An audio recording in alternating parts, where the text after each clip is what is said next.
Hey,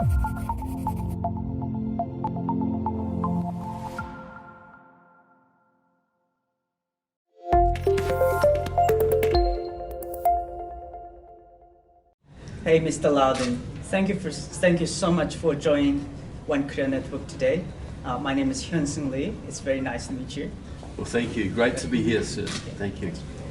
So you have been quite a voice of reason in exposing the existence of the ProNorth screen groups in operating United States. So which many of people not aware of, especially you talked about a lot. ProNorth screen groups influencing U.S. Congress. Yes. Can you please share more about this?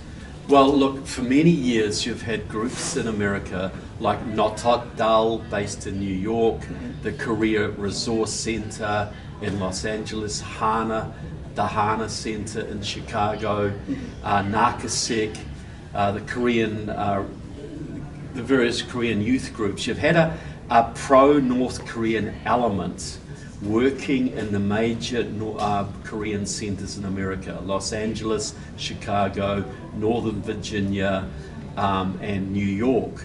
And so these young communist youth groups have been going since the 90s, and they have really coordinated themselves in the last few years and got a lot more sophisticated.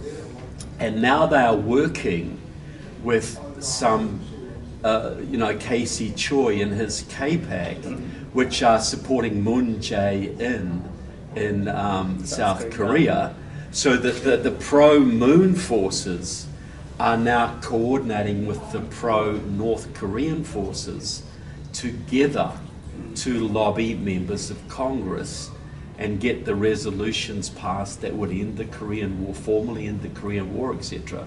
So there are very substantial pro-North Korean networks, but the significant development is they're now working with the pro-Moon networks.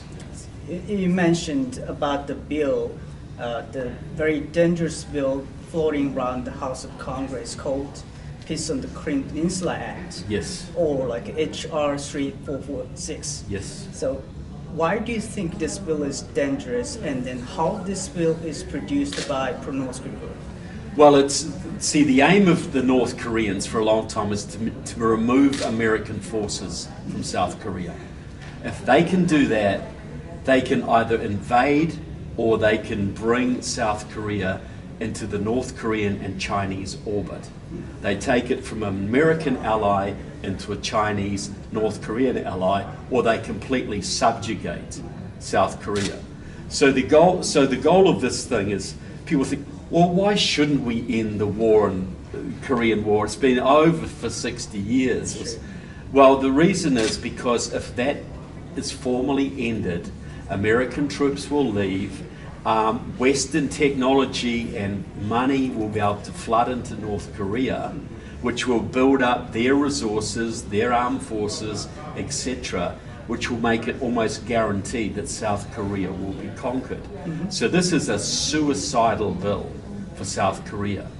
But not only, it won't just affect South Korea, it'll affect Japan, it'll affect Taiwan, it'll affect Australia, it'll affect the Philippines, Indonesia, India. It will completely change the balance of power in the East Asian region, in the Pacific region, effectively. So, and you have American congressmen working with these pro-North Korean groups, pushing this in the US Congress right now. You mentioned KPAC, Casey Choi, Casey and Choi, there's one more very active pro-North Korean woman called Christine Ahn. Yes. Are you aware of pro-North Korean groups working hardly influencing US Congress, and then why they're working so hard? Well, Christine Ahn, who was involved in the Korea Peace Committee back in the early 2000s, she's been working in favor of North Korea for 20 years. But she's slowly gotten more influence. She started to work in the 90s with members of the North Korean mission to the United Nations, senior North Korean intelligence officers. She tweets about this. She boasts about this. And she has used this this leverage and her influence in the Korea Policy Institute and these more grassroots groups like Notot Dal and others to start lobbying Congress members like Jan Schakowsky, like Senator Richard Durbin in Chicago, like Brad Sherman, like Andy Kim in New Jersey, and Mrs. Strickland out in Washington. And so they've built up this lobby, and Bernie Sanders is part of this too, by the way. Christine Ahn, working with the intelligence agencies, working with these grassroots Korean groups like the Korean Resource Center, the Hana Center, Narcosec, have created a force that has been lobbying probably about 10 to 12 US Congress members to push this bill. Ro Khanna from Silicon Valley is another very deeply involved in this. So you've actually got a North Korean lobby in the US Congress working with Christine Ahn and her friends to push legislation that would potentially destroy South Korea as a nation. This is completely to the benefit of the Chinese Communist Party and the Korean Workers' Party. You know, completely to their benefit. Do you think they are working by themselves without any support from North Korea or China, or they are like supported by North Korean government or some other forces? Look, they're very clearly working with representatives of the North Korean regime. What is interesting is now that the Korean Democratic Party, Moon Jae-in's party, is working through KPAC and KC Choi, money is coming in. There is money. Yeah, the Korean Democratic Party's got a lot more money than the North Korean government. I agree. Okay, so now you've got Korean money coming in, South Korean money coming in, to help these pro-North activists in the United States. So now their efforts are much more effective because they've got more money. Moon Jae-in coming to power has given them a lot more influence.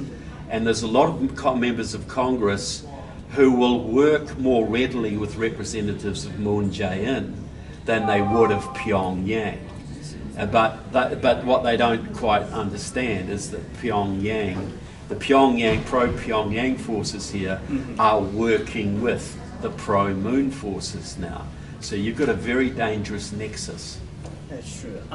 Do you think most of the congressmen to support the bill and like other pro-North Korean groups' agenda, do you think they are well aware of this behind-the-scene act or the motivation of those groups? I think some of them are not that aware, but I think there's at least 5 or 6 of them, Grace Meng, etc. Grace Meng from New York has worked with both pro-Chinese communist groups and pro-North Korean groups for a long time.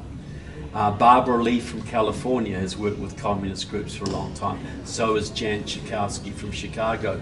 I think the core of them are very well aware.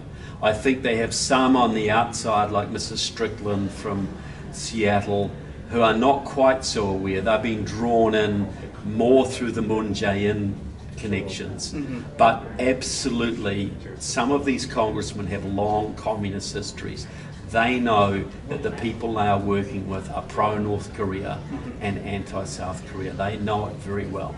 I see. So, what do you think of North Korea's overall agenda or goal to achieve in South Korea? Do you think they were trying to influence South Korea and make it South Korea as a part of North Korea, or just to keep the coexistence between North and South? Oh, look, they absolutely want to reunify the Korean Peninsula on their terms. And if that involves military invasion, they will do that.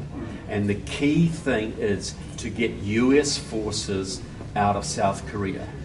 If they can get US forces out of South Korea and they can open up North Korea to Western trade, they can either invade South Korea or they can have so much influence and so much control it won't really matter. South Korea will just be drawn in. And so you'll have the 3 countries, Communist China, Communist North Korea and South Korea will just be an appendage of those two countries. It will move from the Western alliance into the evil empire, so to speak. Your YouTube channel, Counterpunch, is very much exposing the pro-communist groups' activity in the United States, especially CCP influence in U.S. I was inspired of your clip called the influence in armed services committee. Yeah. So, isn't it pretty dangerous if United States influenced like that's so much influenced by China? Look, absolutely.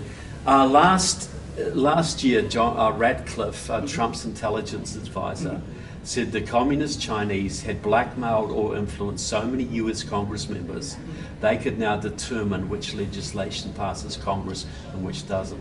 That should shock everybody. And we've identified many of these people. See, what people have to realize, there are no background checks or security checks in Congress. None at all. So you can have pro-North Korean people in there, you can have pro-Cuban, pro-communist Chinese, you can have pro-Iranian people in the US Congress serving on the Armed Services Committee, serving on the Intelligence Committee, and no background checks. And so they're using their connections to enemies of America to push legislation such as the ending the Korean War legislation. This is North Korean legislation being promoted by pro-North supporters in America and serving US Congress members, almost all of whom have communist backgrounds. You know, we see in South Korea, Moon Jae-in was a student radical, and he came to socialism in the 70s. Well, we see the same thing in the United States. The people who marched in support of the Viet Cong in the 1970s, and the Sandinistas in the 80s, and the Cubans, they are now in Congress, and they are doing to the United States what Moon Jae-in is doing in South Korea. So they are influencing U.S. Congress. Absolutely. What do you think? What's their next step, do you think? Well, they haven't got their legislation passed yet, and they're relying on the fact that most American congressmen don't understand what it means and the ramifications of it. Most American congressmen don't understand that Moon Jae-in is a hardcore leftist who loves North Korea. And so they're not worried enough about it. So their idea is they're just going to push this legislation and try and get it passed before the majority of American congressmen understand it, and before the American public understands the ramifications of it. So they're trying to keep a low profile and push it through without much public scrutiny, without anybody calling it out. So we have to raise the alarm. Absolutely have to raise the alarm on this. Let's see, if not many Americans are aware of the situation, that how we can fight against this CCP and the pro-communist groups' influence in the United States. Well, that's right, and that is our problem, And I'm so grateful for this conference here, because this conference has raised awareness of this amongst a whole bunch of groups that have never seen this before. And we have certain Congress members who are definitely on our side on this. And I would call out one. I would say Scott Perry from Pennsylvania, Chris Smith from New Jersey. These are guys that understand what is happening and are willing to speak up about it. They need our support.